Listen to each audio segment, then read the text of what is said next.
안녕하세요. 과학의 힘 에너지 청혜쌤입니다. 자, 우리 친구들과 선생님은요, 빅뱅부터 시작을 했어요. 빅뱅 이후에 어떠한 원자들이 나타났을까라는 질문을 통해서요, 별의 탄생도 보고 별의 진화 과정도 봤습니다. 그리고 지난 시간에는요, 그러면 우리가 살고 있는 이 태양계는 어떻게 형성된 것일까? 특별히 내가 살고 있는 이 지구는 어떻게 형성되었습니까? 라는 질문을 통해서 지구가 이렇게 형성되었구나 라는 것을 우리 친구들은 같이 공부를 했죠. 그러면서 정말 다양한 원소들에 대한 이야기를 또 함께 했습니다. 자, 그러면 이런 원소들은요, 어떠한 특성을 가지고 있을까요? 이렇게 많아진 원소들을요, 과학자들은요, 체계적으로 분류하려고 정말 오랜 시간 노력을 했습니다. 그래서 오늘은요, 이 원소들은 어떠한 특성을 가지고 있고 어떻게 분류되었는지, 그리고 우리가 어떠한 주기성을 갖고 있는지 이런 이야기들을 좀 함께 해보려고 합니다. 그래서 선생님이 뽑은 오늘의 해시태그는요, 먼저 첫 번째, 올 것이 왔죠. 주기율표에 대해서 같이 한번 공부해 볼 거고요. 두 번째는요, 알칼리 금속은 무엇일까? 라고 해서 공부해 볼 거고요. 세 번째 해시태그는 바로 할로젠 원소가 되겠습니다. 자, 그럼 오늘도 역시요, 우리 친구들의 공스타그램에 업로드될, 그리고 선생님이 픽한 사진, POTD 만나보도록 하겠습니다. 자, 선생님이 픽한 사진은요, 바로 주기율표예요. 뭐니 해도 이번 강에서요, 가장 중요한 이야기가 될 거고요. 우리 친구들은요, 지금 보이는 이 표를요, 설명할 수 있을 때까지 공부를 해줘야 된다는 거예요. 자, 그럼 낯선 용어 한번 찾아볼까요? 주기라는 표현 보이네요. 들어본 적이 없어요. 또 족이라고 되어 있는 것도 보이네요. 굉장히 많은 원소들이 보이고요. 그런데 뭔가 표로 정리되어 있는 거 보니 규칙성을 가지고 있는가 봐요. 그래서 주기율이라는 것이 도대체 무엇일까? 그리고 해시태그 보니까요, 알칼리, 금속, 할로젠, 원소, 우리가 전혀 들어본 적이 없는 원자과 전자라는 거, 또 전자 껍질도 보이네요. 도대체 이런 용어를 가지고 우리는 주기율표를 어떻게 설명해야 하는지 먼저 첫 번째 해시태그부터 공부를 시작해 볼 건데요. 그 첫 번째는요, 주기율표에 대해서 공부해 보도록 하겠습니다. 자, 그럼 우리 친구들과 선생님이요, 이제 주기율표에 대한 이야기를 해보도록 할 거예요. 자, 근데 그 전에, 들어가기 전에 앞서서요, 선생님, 저요, 중학교 때 공부한 거 있어요. 네, 맞아요. 우리가 주기율표 딱 들어가기 전에요, 먼저 우리가 중학교 때 뭘 공부했는가 좀 한번 살펴보면요, 2학년이 딱 되면서 선생님이 세상의 모든 물질들은요, 원소로 구성되어 있습니다 라는 이야기를 했던 거예요. 혹시 기억이 날까요? 그래서 원소라는 건 물질을 이루고 있는 기본 성분이었어요. 종류의 개념이었습니다 라고 우리가 같이 공부를 했었죠. 원소의 종류에 따라요, 특성이 나타나기 때문에 우리는 원소를 구별하기 위해서, 그렇죠, 불꽃, 반응도 공부했었고요. 우리 1강에서 같이 공부했던 스펙트럼도 이때 나왔던 이야기였던 거예요. 자, 그리고 우리는 금속과 비금속으로 원소를 분류할 수 있습니다 라고 스치듯이 이야기하고 지나갔죠. 오늘은 원소가 어떠한 특성을 갖고 얘네들 사이는 혹시 규칙성이 존재하는 것은 아닐까? 라는 질문으로요, 원소의 특성에 대해서 조금 더 자세히 공부하는 시간이다 라고 이해하시면 되겠습니다. 자, 그런데 우리 친구들을 조금 힘들게 했던 게 바로 원소기호예요. 선생님, 저는요, 과학 진짜 잘하고 싶어요. 과학을 정말 재밌어 하고 싶어요. 근데 우리 친구도 혹시 친구를 사귈 때 기본이 되는 게 뭐였어요? 그 친구의 이름을 기억하는 거예요. 그렇죠? 그 친구의 이름도 모르고 친해지는 거 불가능하잖아요. 같은 원리입니다. 과학을 잘하고 싶고 과학을 재밌게, 즐겁게 좀 친해지고 싶다면 반드시 우리 친구들 이름과도 같은 원소기호 암기를 해줘야 돼요. 그래서 우리는 중학교 때 베리셀리우스가 제안했던 어원에서 가장 맨 앞 글자를 대문자로 따고 그 중간 글자를 소문자로 가지고 와서 원소기호를 만듭니다 라는 이야기 같이 했던 거예요. 자, 그럼 이 내용을 그대로 포함해서 오늘 우리가 할 이야기들은 무엇일지, 이런 원소들을요, 과학자들은 굉장히 체계적으로 분류하려는 노력을 했습니다. 어떠한 노력들을 했고 그것은 무슨 의미가 있는지 조금 한번 살펴보도록 할게요. 자, 먼저 이 원소들을요, 정말 정말 체계적으로 분류하려고 노력했던 의미 있는 과학자가 있습니다. 최초로 체계적으로 분류했던 라부아지에를 좀 우리 친구들 기억해주면 좋겠는데요. 라부아지에는요, 당시에 발견되었던 33종의 원소를요, 4가지 그룹으로 나눠서 분류하려고 했어요.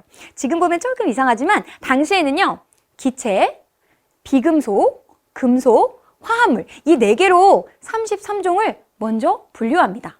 지금 보면 선생님 그게 무슨 그렇게 큰일인가요? 라는 생각이 들 수 있지만요. 당시에 이 원소라는 걸 체계적으로 분류하려고 했던 과학자로서 대단히 의미가 있는 역할이었던 거죠.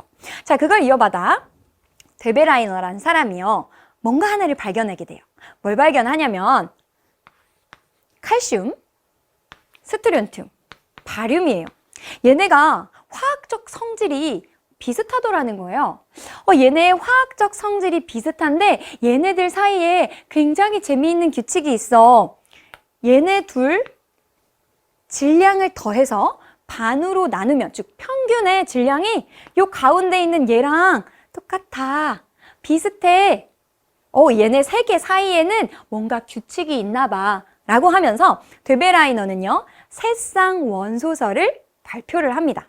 이거를 더 체계적으로 공부해서 뉘렌즈가요, 이 원소들이 원자량이 있으니까 그 원자량 순으로 내가 나열해 볼게 라고 해서 원자량 순서로요, 원자를 막 나열합니다. 근데 여기서도요, 재밌는 현상 하나를 발견하게 돼요. 자, 우리 친구들 도레미파솔라시도 선생님 노래 잘하죠? 자, 이렇게 도가 8번째마다 반복되죠.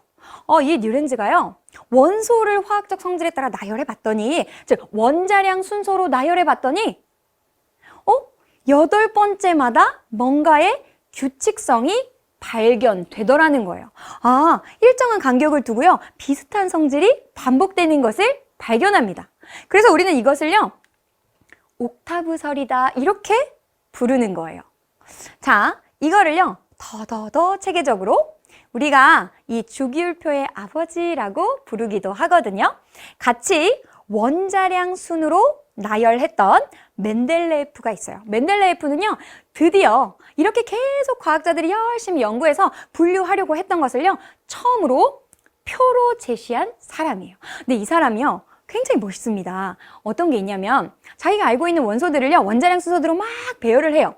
그리고 잘 맞지 않는 거 혹은 발견되지 않았다라고 판단되는 칸을요, 빈 칸으로 놔둬요.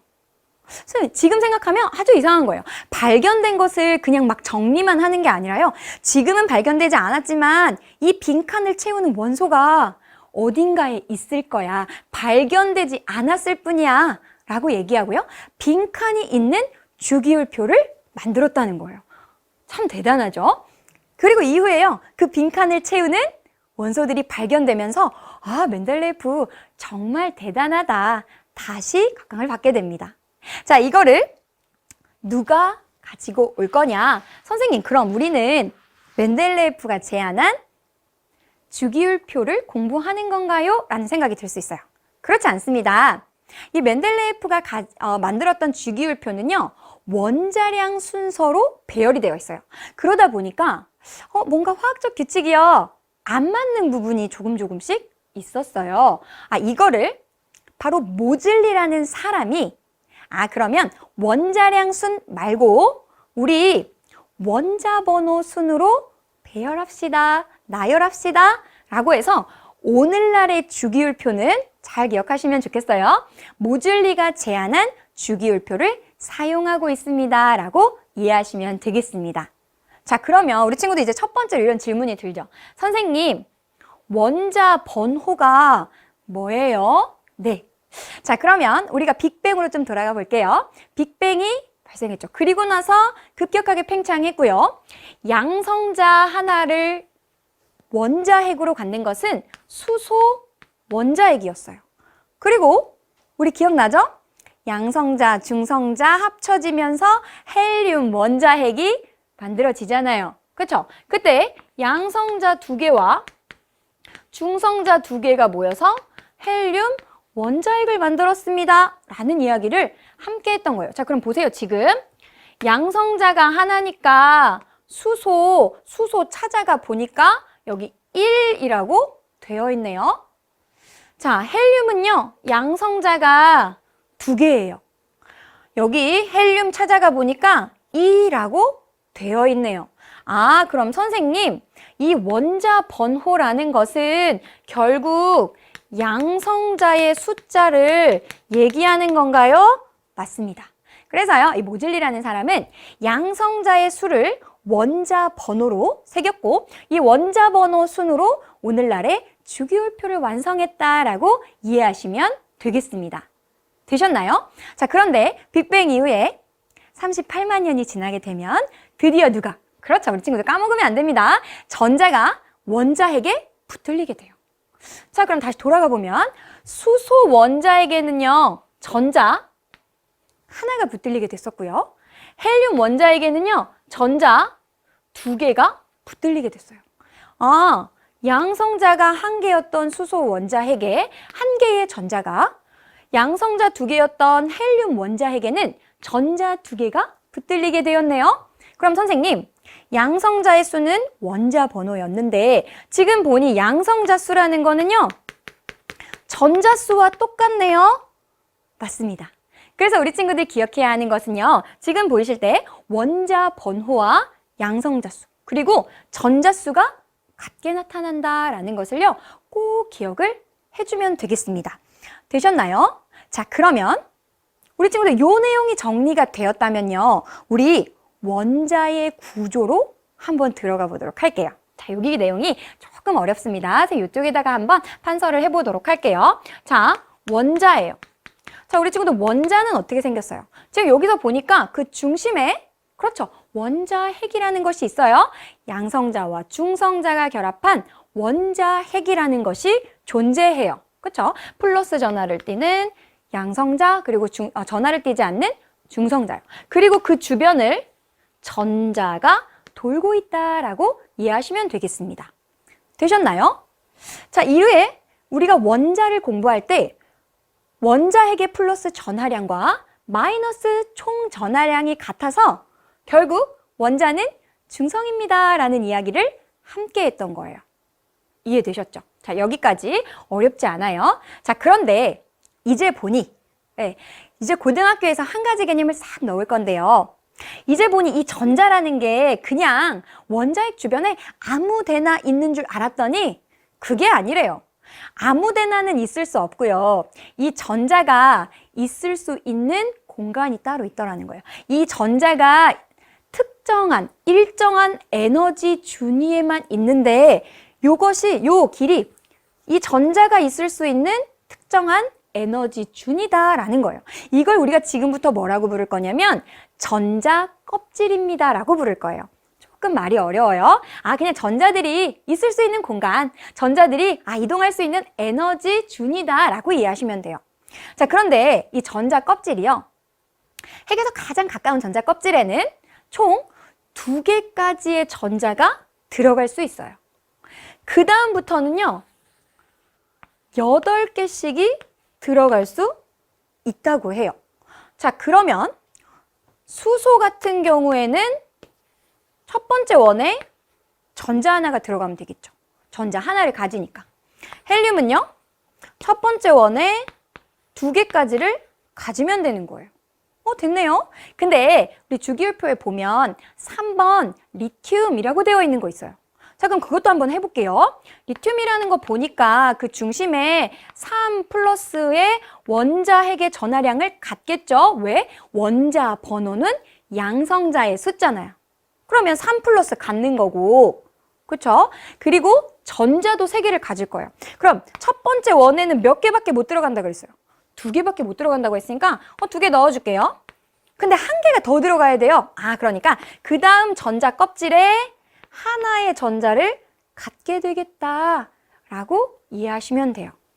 그래서 지금부터는 우리 친구들이 원자의 구조를 이해할 때는 이렇게 전자들이 있을 수 있는 공간이 전자 껍질이라는 건데, 이 전자 껍질 첫 번째 껍질에는 2개까지의 전자가, 그 다음부터는 8개씩이 들어갈 수 있다라고 이해하시면 되겠습니다. 되셨을까요? 자, 그러면 요거 한번 볼게요. 자, 수소의 입장에서 볼게요. 수소에 보니까 가장 마지막 전자껍질?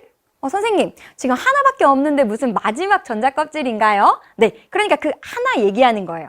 그 하나에 전자가 몇 개 있어요? 선생님, 한 개 있어요. 맞아요. 근데 우리가 마지막에 봤던 리튬도 보면 첫 번째 전자껍질은 2개가 가득 채워졌는데 또 하나의 전자껍질이 필요했죠? 그 전자껍질에 몇 개의 전자가 있는가 봤더니 하나가 있대요. 수소도 맨 마지막에 하나고 리튬도 맨 마지막에 전자 하나를 갖네요. 맞아요. 자, 그래서 우리 다시 주기율표로 돌아가 보도록 할게요. 여기 주기율표로 돌아왔더니 어떻게 되어 있냐면 여기 족이라고 되어 있는 부분이 있어요. 그쵸? 족에 1, 2, 3부터 12, 13, 14, 15, 16, 17, 18로 되어 있는데 여기에 1이라는 건 우리가 같이 살펴봤던 선생님 수소와 리튬이 여기 있네요. 이 1쪽에 위치한 원소들은 가장 마지막 전자 껍질에 한 개의 전자를 갖는 원소들이군요. 라고 이해하면 정말 잘하고 있는 겁니다. 되셨을까요? 자, 그러면 우리가 스스로 전자 배열을 그려보지 않아도, 전자 배치를 그려보지 않아도 아마도 이쪽에 있는 이 원소들은 가장 마지막 전자 껍질에 몇 개의 전자를 얻게 될까요? 선생님, 얘가 하나니까 얘 당연히 2개겠죠. 맞습니다. 그럼 주기율표에서 이렇게 세로줄이 의미하는 것은 결국 가장 마지막 전자 껍질에 몇 개의 전자가 있습니까? 라는 것과 같은 의미구나 라고 이해하시면 되는 거예요. 되셨어요? 자, 근데 선생님 여기가 좀 이상해요. 3에서 12라고 되어 있고요. 그리고 여기는 원자가 안 보여요. 네. 여기에 있는 이 원소들은요, 사실 다양한 모습을 가지고 있어요. 그래서 우리 고등학교 과정에서는 다루지가 않습니다. 너무 좋죠? 자, 그래서 우리는 쭉 건너뛰어가지고요. 어디로 올 거냐면 13족으로 올 거예요. 13족은요, 1의 자리를 보면 돼요. 그럼 13족은 가장 바깥에, 즉 가장 바깥에 있는 전자가 총 3개구나. 가장 바깥 전자 껍질에 있는 전자가 3개구나 라고 보시면 되고요. 여기는 4개, 여기는 5개 이렇게 이루게 되는 거다. 그럼 우리가 세로줄의 규칙성을 찾았네요. 자, 그리고 다시 한번 이 그림을 보면 자, 수소, 선생님 물어볼게요. 전자 껍질이 몇 개예요? 선생님 아까 셌잖아요. 하나요. 네. 리튬은요, 전자 껍질이 몇 개인가요? 선생님 2개예요. 그럼 얘는 하나, 얘는 2개네요. 자, 다시 주기율표로 가보면 이 옆에, 수소 옆에요, 주기라고 되어 있고 이 주기에 수소는 하나래요. 그리고 리튬은 2개다라고 되어 있는 거예요. 이 가로줄이 의미하는 것은 결국 얘네 전자 껍질 수를 의미하는 거구나. 얘네 첫 번째 있는 애들 1주기의 원소들은 전자 껍질이 하나라는 거예요. 2주기의 원소들은 전자 껍질이 2개라는 것이다. 이렇게 표로 만들어 보고 나니까 정말 화학적 성질이 비슷한 원소들이요, 일정한 간격으로 반복되는 것을 한눈에 확인할 수 있다는 거죠. 자, 그러면 우리 같이 정리해 볼게요. 화학적 성질이 비슷한 원소들이 뭔가 규칙적으로 계속적으로 반복적으로 나타나요. 이러한 걸 뭐라고 하냐면 우리가 주기율이라고 할 거예요. 근데 이 주기율이요, 잘 드러나도록 표로 만들어 놓은 것, 우리는 그것을 주기율 표다라고 이해하시면 되겠습니다. 자, 다시 원소들 중에 화학적 성질이, 즉 이 세로줄에 비슷한 원소들이 있어요. 이 원소들이요, 일정한 간격을 가지고 반복되더라는 거예요. 그것이 잘 드러나도록 우리 표로 만들자. 그러한 현상은 주기율이라고 하고 잘 드러나도록 표로 만든 것은 주기율 표입니다 라고 이해하시면 되겠습니다. 되셨나요? 자, 그럼 우리 친구들이 이 주기율표를 이해할 때 두 가지의 아주 중요한 용어가 필요합니다. 그 용어들을요, 선생님이랑 정리하면서 족은 어떤 현상, 어떤 특징을 가지고 있고 또 주기는 어떠한 특징을 가지고 있는지 같이 한번 정리해 보도록 할게요. 자, 그러면 물질을 구성하는 가장 작은 입자가 있었어요. 그걸 우리는 뭐라고 해요? 그렇죠. 그거를 우리 원자입니다. 이렇게 얘기했던 거예요. 원자는 그 중심에 플러스 전하를 띠는 원자핵과 원자핵 주변을 돌아다니는 마이너스 전하를 띠는 전자로 구성되어 있어요. 그런데 우리는 빅뱅 이후에 원자핵이 양성자와 중성자로 결합해서 만들어졌다는 걸 배웠다고요. 이때 이 양성자 수에 따라 결국 원자 번호가 결정된 거다라고 이해하셔야겠죠. 근데 오늘 우리를 조금 힘들게 했던 건 이 전자예요. 전자가 그냥 아무데나 있으면 참 좋겠는데 그렇지 않고 어떤 특정한 에너지 준위에 있을 수 있는 공간에 있더라는 거죠. 그 공간을 우리는 지금부터 전자 껍질입니다 라고 이야기를 하는 거예요. 그래서 우리 주기율표에서 가로줄 있었죠. 가로줄. 그걸 우리 뭐라고 했어요? 그렇죠. 주기요. 주기. 만약에 주기가 같다면 전자 껍질 수가 같아요 라고 보시는 거예요. 자, 그림으로 이해해 볼게요. 원자가 있어요. 그죠? 플로린 원자일 거예요. 왜요? 9 플러스와 전자 9개를 갖는 건 원자 번호 9번이고 9번은 플로린이니까요. 자, 첫 번째 원에 전자 2개까지밖에 못 갖고 그 다음 원부터 8개를 갖는데 첫 번째 원에 2개라면 그 다음 원에는 7개까지 갖겠죠. 총 9개를 가져야 되니까요. 그래서 7개를 갖고 있는데 이렇게 전자들이 이렇게 있는 특정 에너지 준위를 우리는 전자 껍질이다 라고 이해하시면 되겠습니다. 그럼 선생님, 요 껍질과 요 껍질 사이에는 전자가 있을 수 없나요? 네, 여기 보시면 전자가 존재할 수 없는 영역이다 이렇게 되어 있죠? 그래서 이 사이에는 전자가 존재할 수 없고요. 이렇게 전자 껍질에만 전자가 존재하게 되는데 첫 번째 껍질에 2개까지 그 다음 껍질에는요 총 8개씩 들어가게 된다라고 이해하시면 되겠습니다. 그래서 지금 여기 원자 번호 11번이 되겠죠? 나트륨이에요. 첫 번째 원에 2개, 그 다음 원에 8개. 그럼 총 10개 들어간 거예요. 2개, 8개니까 11개 들어가야 되면 그렇죠. 마지막 원에 하나가 들어가 있네요. 자, 그럼 우리는 이런 전자빛이 보면요. 너 전자 껍질 2개네. 너 2주기 원소구나. 이렇게 할 수 있어요. 너 전자 껍질 3개네. 너 3주기 원소구나. 이렇게 할 수 있는 거예요. 되셨나요? 자, 그럼 우리가 주기에 대해서 정리를 했습니다. 이번에는 세로줄 있었죠? 족에 대한 특징을 같이 한번 정리해 보도록 할게요. 족은 어디서부터 출발할 거냐면 우리 친구들 가장 바깥 전자 껍질에 몇 개의 전자가 채워졌습니까? 라는 것으로 볼 거예요. 자, 그러면 그러한 전자를 우리가 계속 가장 바깥 껍질에 몇 개의 전자가 채워졌습니까? 말이 너무 길잖아요. 그래서 용어 하나를 정할 건데요. 그 용어를 뭐라고 할 거냐면 원자가 전자입니다. 이렇게 표현할 거예요. 같이 볼게요. 자, 가장 바깥 껍질에 채워진 전자예요.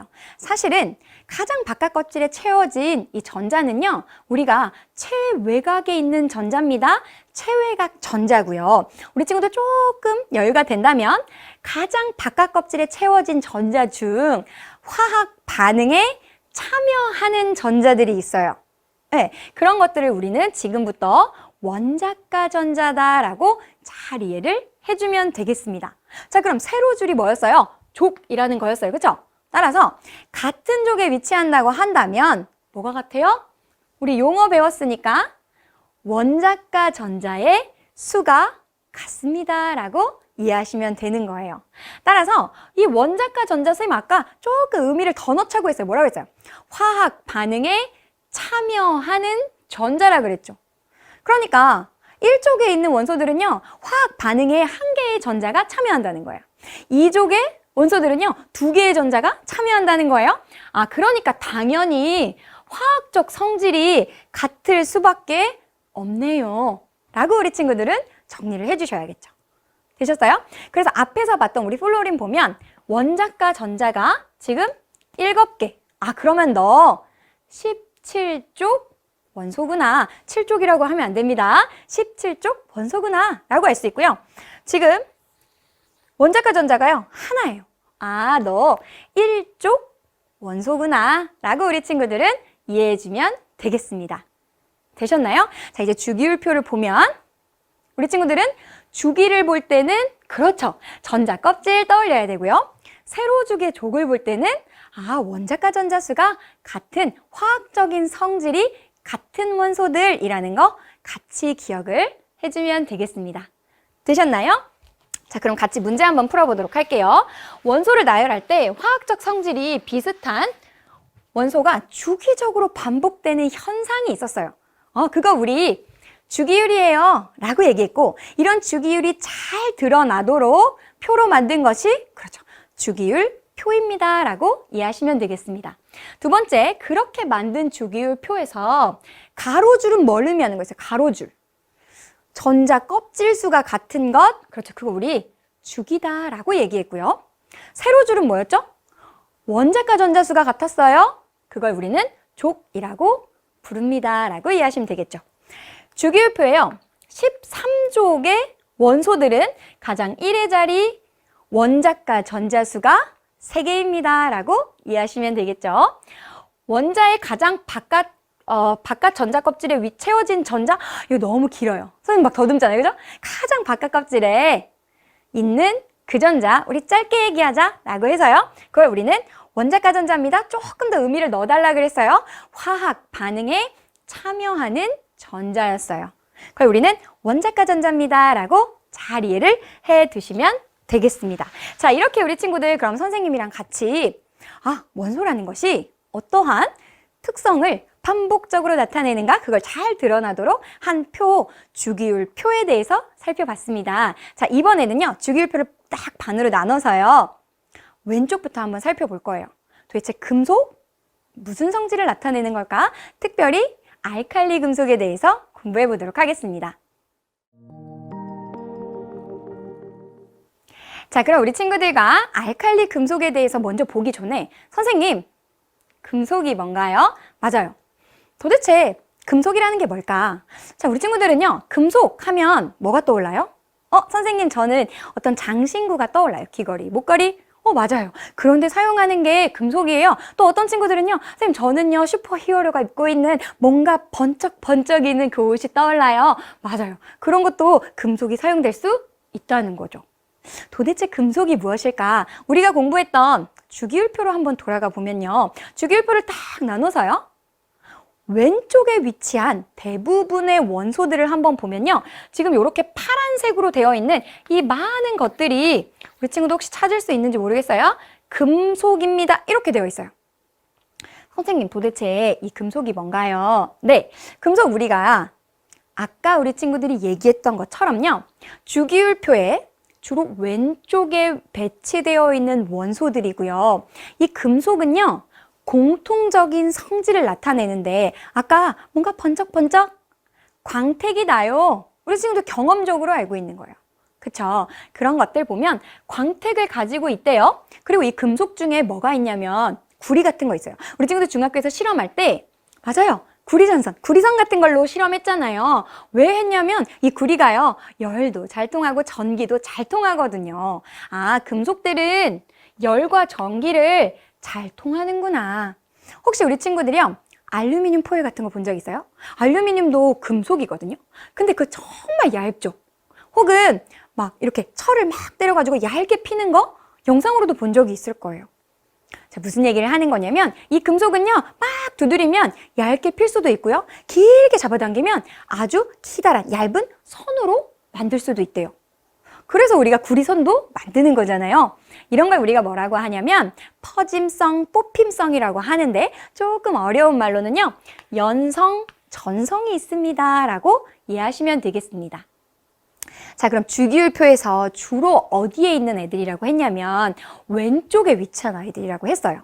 그래서 여기 1족, 2족, 뭐 3족, 13족 이렇게 위치한 원소들이 바로 금속입니다 라고 볼 수 있는데요. 오늘은 아주 가볍게만 다루고 다음 시간에 이온을 아주 자세히 공부할 거예요. 이렇게 금속이라는 이 원소들은요, 전자를 잃어버리면서 양이온이 되려는 경향이 아주 큰 원소들입니다. 이쪽에 있는 아이들은 우리 원자과 전자 하나, 두 개를 갖는 이런 아이들이었는데 가장 바깥쪽에 있는 전자를 잃어버리면서 양이온이 되려는 경향이 크구나라고 이해하시면 돼요. 대부분 상온에서는요, 우리 친구들 금속 떠오르면 고체 상태죠? 고체 상태로 존재한다는 거고, 상온에서 20도 정도에서 고체라는 건요, 액체가 되기 위해서 또 기체가 되기 위해서는 훨씬 더 높은 온도가 필요하다는 거죠. 그러면 녹는 점, 끓는 점은 훨씬 더 높다라고 이해하시면 되겠습니다.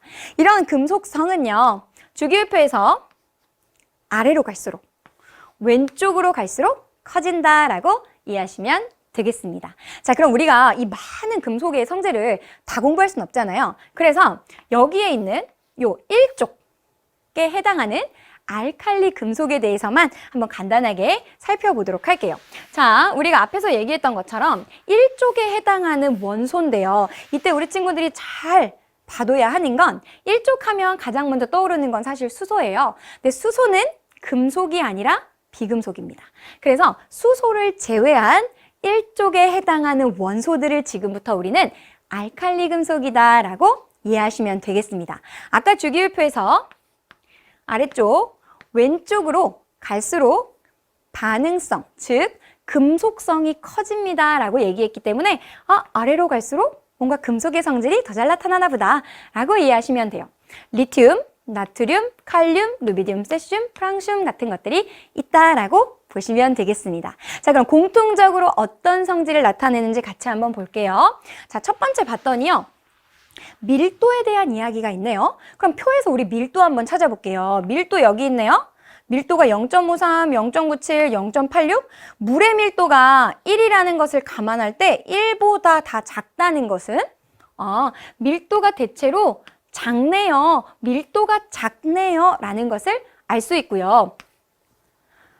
우리 이 알칼리 금속을 실험하는 실험 과정을 보면요, 우리 친구들 이제 앞으로 뭘 보게 될 거냐면 이 알칼리 금속을요, 칼로 자르면 이라는 문구가 나와요. 근데 우리 친구들 금속을 칼로 자른다? 좀 생소하죠? 이렇게 이 알칼리 금속은요, 금속임에도 불구하고 굉장히 무른 금속이다. 칼로도 그냥 잘라지는 금속이다라고 이해하시면 되겠습니다. 상온에서 고체 상태로 존재한대요. 그 말은 녹는 점, 끓는 점이 대단히 높은 물질입니다. 맞는지 한번 확인할게요. 녹는 점, 끓는 점이요, 180도가 넘어요. 1336도래요. 98도, 또 63.2도, 760도 굉장히 높죠? 모두 다 상온에서는 아직 녹지도 않은 상태, 즉 녹는 점에 도달하지도 못했어요. 녹지도 못한 고체 상태로 존재하게 될 거다라고 이해하시면 되겠습니다. 그리고 앞에서 우리가 이러한 알칼리 금속은 1쪽 원소라 그랬어요. 그럼 1쪽은 우리 친구들 같이 공부했으니까 원자과 전자가 그렇죠, 바로 나오네요. 한 개입니다 라고 얘기했거든요. 이건 다음 시간에 공부하겠지만 원자과 전자가 하나라면 그 한 개의 전자를 버리면서 양이온이 되려는 경향이 큰 원소들이다 라고 이해하시면 되겠습니다. 자, 그러면 여기에 있는 부분들을 좀 이해를 해야 되는데요. 선생님, 리튬은 원자번호 3번이에요. 자, 그럼 원자번호 3번인 애는 리튬을 여기다 그려보면 첫 번째 원에 2개, 그 다음 원에 전자 하나를 가져요. 그 다음 나트륨은요, 원자번호 11번이에요. 그러니까 첫 번째 원에 2개, 두 번째 원에 8개, 세 번째 원에 전자 하나를 갖는 거예요. 총 11개를 갖는 거죠. 칼륨은요, 원자번호 19번이에요. 그렇기 때문에 첫 번째 원에 2개, 두 번째 원에 8개, 그 다음 원에도 8개, 그 다음 원에 1개의 전자를 갖는다라고 보시면 되겠습니다. 자, 이거 선생님 왜 그렸냐? 이 중심에 플러스 전하를 띠는 원자핵 있잖아요. 원자핵이요, 이 맨 바깥에 있는 이 원자과 전자를요, 끌어당길 거예요. 막 끌어당기는데 이렇게 가까워야 더 잘 끌어당길까요? 아니면 이렇게 멀어야 더 잘 끌어당길까요? 선생님, 당연히 가까워야 더 잘 끌어당기죠. 맞아요. 그래서 이 하나, 이렇게 멀리 떨어져 있는 이 전자를 잃어버리기가 훨씬 쉬워요.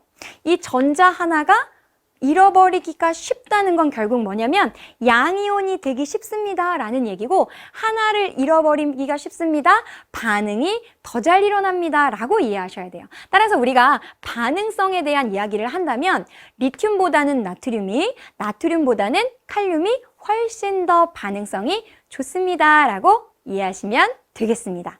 정말 그런지 한번 확인을 해봐야 되잖아요. 자, 여기서 한번 봅시다.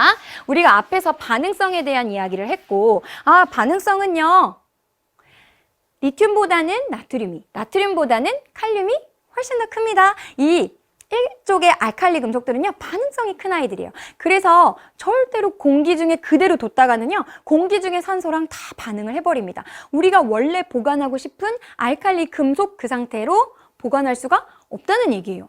그럼 선생님, 얘네 그대로 보존하려면 어디에다가 보관해야 되나요? 그래서 우리는요, 석유나 벤젠 속에 넣어서 보관을 해야 한다라고 보시면 돼요. 그렇게 반응성이 좋은가요? 네. 그래서 보시면 공기 중에 있는 산소랑 반응해서도 이런 물질들을 만들어내게 되고, 상온에서 특별히 열을 주지 않아도요, 물과 반응한대요. 그래서 결국 화합물을 만들고 수소기체를 발생하게 된다라고 보시면 됩니다. 자, 여기에 보니까요, 우리가 정말 반응성이 칼륨 쪽으로 갈수록 커지는지를 보면 여기에 뭔가 폭발적으로 반응하는 느낌은 아니네요. 조금 왔더니 나트륨이에요. 불꽃 반응색, 노란색이라는 것도 확인할 수 있고요. 뭔가 폭발적으로 반응하는 것 같아요. 그 옆에 봤더니 칼륨 훨씬 더 폭발적이고, 여기 불꽃 반응색, 보라색이라는 것도 눈으로 확인할 수가 있습니다. 알칼리 금속은 주기율표에서 아래, 주기가 커질수록, 아래로 갈수록, 왼쪽으로 갈수록 금속성 커지는구나, 반응성이 커진다라고 이해하시면 되겠습니다. 되셨나요? 자, 그럼 우리 같이 개념 체크하면서 정리해 보도록 할게요. 금속 원소는요, 전자를 잃어버리기가 쉬워요. 다음 시간에 좀 더 자세히 하겠지만 가장 바깥, 그렇죠, 원자과 전자가 한 개, 두 개 이렇게 있거든요. 그래서 얘네들을요, 잃어버리기가 쉬워요. 전자를 잃어버리면 양이온이 된다. 우리 중학교 때 공부했죠? 양이온이 되기 쉬운 원소가 바로 금속 원소입니다 라고 보시면 되겠습니다. 자, 두 번째, 알칼리 금속들끼리 서로 화학적 성질이 비슷한 것은 결국 뭐가 같기 때문인 거예요? 리튬도 가장 바깥에, 그렇죠, 원자과 전자 하나를 가졌고, 나트륨도 하나를 가졌고, 칼륨도 하나를 가졌단 말이에요.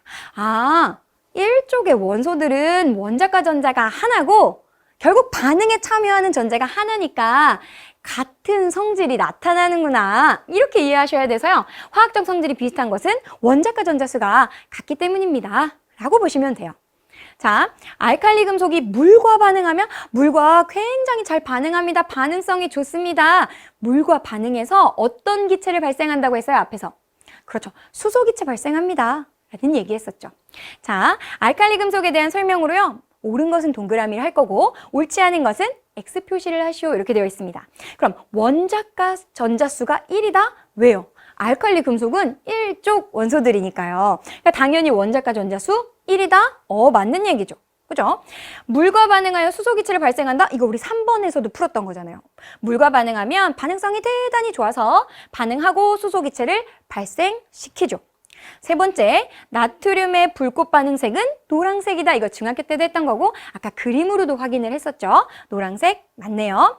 주기율표의 일족 원소 하자마자 수소를 제외하고는 알칼리 금속입니다 라는 거 바로 떠올랐으면 좋겠어요.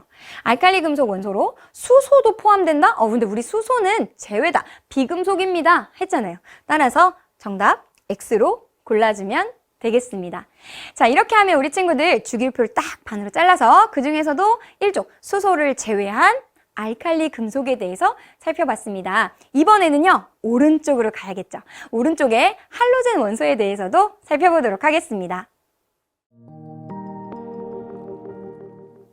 자, 그러면 우리가 이제 주기율표를 보고 오른쪽으로 한번 와볼 건데요.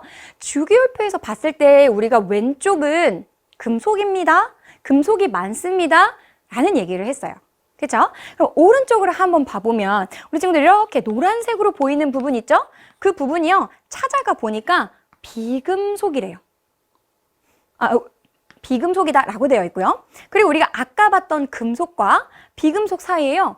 보라색도 보여요. 이 보라색이 뭔가 봤더니 그것은 중금속입니다라고 되어 있네요. 자, 그럼 먼저 비금속과 중금속 먼저 정리할게요. 대체로 주기율표의 오른쪽에 배치되어 있는 원소들을 우리는 비금속이다라고 얘기해요. 전류가 거의 흐르지 않지만 흑연은 좀 예외예요. 흑연은 전류가 흐른다라고 보셔야 되고요. 얘네는 일족의 원소들과 다르게 음이온이 되려는 경향이 많아요. 전자를 끌어당기려고 하거든요. 상온에서는 기체 또는 고체로 존재합니다. 따라서 금속보다는 녹는 점, 끓는 점이 낮은 경우가 많아요. 고체에 힘을 가하면요, 쉽게 부스러지는 성질도 가지고 있죠. 또 금속과 비금속 사이에 위치한 원소들이 있어요. 이런 원소는 우리가 중금속이다라고 얘기하고요. 금속과 비금속의 중간 성질을 갖게 된다라고 간단히 보시면 되겠습니다. 우리가 비금속의 성질을 다 공부할 수 없어서 여기에 있는 요 17쪽의 원소들을 같이 한번 보도록 할게요. 자, 그러면 이 17쪽에 위치한 원소들 보시면 플루오린, 염소, 브로민, 아이오딘, 아스타틴 이런 것들이 있습니다. 얘네들을 지금부터 무엇이라고 할 거냐면 할로젠 원소예요. 이렇게 우리 친구들 기억하시면 돼요. 그러면 우리가 알칼리 금속 공부했던 것처럼요. 얘네들도 어떠한 성질이 나타나는지 같이 공부해야겠죠. 자, 어떤 성질이 나타나는지 한번 볼게요. 첫 번째 봤더니요. 상온에서 두 원자가 결합한 상태로 존재하게 된대요. 두 원자로 존재한다는 건 뭐냐면 염소 같은 거 생각하면 우리 친구들 선생님 저 그거 본 적 있어요. 이렇게 할 수 있어요. 자, 염소는요. 꼭 이렇게 혼자 있지 않고 둘이 하나를 이룬대요. Cl2 이거 본 적 있죠? 또 브로민 같은 경우도요. 둘이 이렇게 다닌다는 거예요. 아이오딘도요. 둘이 다닌대요. 이렇게 두 원자가 결합한 상태로 존재한다는 거구나. 그리고요, 독특한 색을 가진대요. 그래서 염소 같은 경우에는 황록색. 또 브로민도 보니까 젓갈색을 띠네요. 아이오딘 보니까요, 흑자색을 띠고 있어요. 굉장히 독특한 색을 가지고 있는 특징이 있다라고 보시면 돼요. 또 어떤 특징이 있는지 볼게요. 원자과 전자수가요, 얘네 17쪽의 원소들입니다. 원자과 전자 몇 개를 가져요? 그렇죠. 이제 바로 나와야 돼요. 7개를 가져요, 선생님. 맞아요. 그래서 한 개의 전자를 얻어서 음이온이 되려는 경향이 강한 원소들이에요. 그런데 우리 지금 이온에 대한 얘기는 다음 시간에 훨씬 더 자세히 할 거기 때문에 그냥 전자를 얻어서 음이온이 되려고 하는구나. 우리 중학교에 배웠던 그 정도로만 이해하고 넘어가면 좋을 것 같아요. 자, 그럼 반응성을 한번 생각해 볼게요. 자, 이번에는 플로린이에요. 플로린은 원자번호 9번이에요. 그래서 첫 번째 원에 2개, 그 다음 원에 7개의 전자를 갖습니다. 자, 염소랑만 한번 비교해 볼 건데 염소는 원자번호 17번이에요. 플로린은 9번이었고 염소는 17번이에요. 첫 번째 원에 2개를 가져요. 그 다음 원에 8개 모두를 가지면 10개 들어갔으니까 마지막 원에 7개를 갖겠죠. 얘네 17쪽 원소들이구나. 자, 이때 이 중심에요. 플러스 전하를 띠는 입자가 있죠. 이 입자가요. 지금 전자 하나를 얻어서 마이너스가 되고 싶은 거예요. 전자 하나를 끌어들이려고 하는데요. 여기에다가 작용하는 힘이 더 클까요? 아니면 더 멀리 있는 전자 껍질에 작용하는 힘이 더 클까요? 선생님 이거 아까랑 똑같은 거잖아요. 가까이 있어야 훨씬 더 힘이 세죠. 네, 이번에는 전자를 끌어당길 거기 때문에 누가 더 반응성이 좋냐면 이 공간이 좁으면 좁을수록, 즉 플루오린이 가장 반응성이 좋고 그 다음 염소, 브로민, 그 다음에 아이오딘 순으로 반응성이 나타납니다. 즉 주기율표에서요, 오른쪽 그리고 위로 갈수록 반응성이 크다라고 이해하시면 되겠습니다. 자, 그럼 어떤 반응을 하는지 보면요. 나트륨과 반응해서 이렇게 화합물을 만들고 수소와도 반응해서 화합물을 만들고 있대요. 표 한번 볼게요. 자, 수소와의 반응 봤더니요. 정말 플루오린이 이런 다른 원소들보다 반응이 잘 일어나는가 보면 어두운 곳, 빛과 열도 없는데요. 폭발적으로 반응한대요. 근데 그것보다 조금 약하게 염소는요. 상온에서 빛이 있으면 폭발적으로 반응한대요. 얘보다는 좀 덜하네요. 그리고 브로민 봤더니요. 높은 온도가 필요해요. 일단 열이 필요하고 그때 느리게 반응한대요. 자, 아이오딘 보니까요. 얘는 높은 온도도 필요하고요. 너무너무 느려서요. 촉매가 무조건 있어야 된대요. 촉매가 뭐냐면 반응 빨리 일어나게 만들어주는 물질이거든요. 그 정도는 있어야 반응한대요. 자, 그 말은 뭐예요? 아, 플로린이, 즉 위로 갈수록 반응성이 훨씬 더 좋구나라고 이해하시면 되겠습니다. 되셨나요? 자, 그럼 우리 친구들 같이 할로젠 원소에 대해서 정리해 보도록 할게요. 주기율표의 1족 원소인 리튬, 나트륨, 칼륨 우리 같이 봤던 거죠. 원자가 전자 몇 개를 가져요? 한 개를 갖는. 그 원소들 우리 뭐라고 불렀어요? 그렇죠. 알칼리 금속입니다 라고 불렀던 거예요. 근데 지금은 17족 원소인 플로린, 염소, 그 다음에 브로민, 아이오딘 이런 거예요. 얘네들은 그렇죠. 할로젠 원소입니다 라고 이름을 붙여주면 되겠습니다. 할로젠 원소에서 원자 번호가 증가할수록, 원자 번호가 증가한다는 건 뭐예요? 아래쪽으로 갈수록 반응성이 어떠냐요? 자, 그럼 우리가 주기율표에서 오른쪽 위로 갈수록 반응성이 크다고 했는데 지금 아래로 갈수록을 물어봤으니까 당연히 감소합니다 라고 적어주면 되겠죠. 할로젠 원소에 대한 설명으로 옳은 것은 동그라미를 하고요. 옳지 않은 것은 X로 표시하시오 라고 되어 있습니다. 첫 번째 보시면 원자가 전자수가 7개래요. 그쵸. 이건 우리가 알고 있는 거예요. 왜? 할로젠 원소는 17족 원소잖아요. 그러니까 당연히 원자가 전자수 7개입니다. 그 다음 브로민은요. 상온에서 액체로 존재한대요. 이거 잘 기억하셔야 돼요. 플로린이나 혹은 염소 같은 경우에는 기체로 존재하지만 이 브로민 같은 경우에는 상온에서 액체로 존재하고 있다라는 것들 우리 친구들 같이 기억해 주시면 되겠습니다. 전자 한 개를 잃고 야한이온이 되고 싶다? 그럼 일단 가장 바깥쪽에 세각 전자, 즉 원자가 전자에 하나 있다는 얘기잖아요.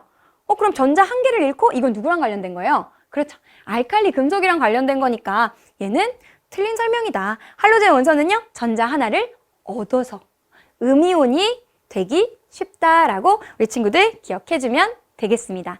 자, 이렇게 마지막 해시태그 바로 할로젠 원소까지 같이 공부를 해봤습니다. 이제 다시 POTD로 돌아가서요. 우리가 설명할 수 있는지 점검해 보도록 하겠습니다.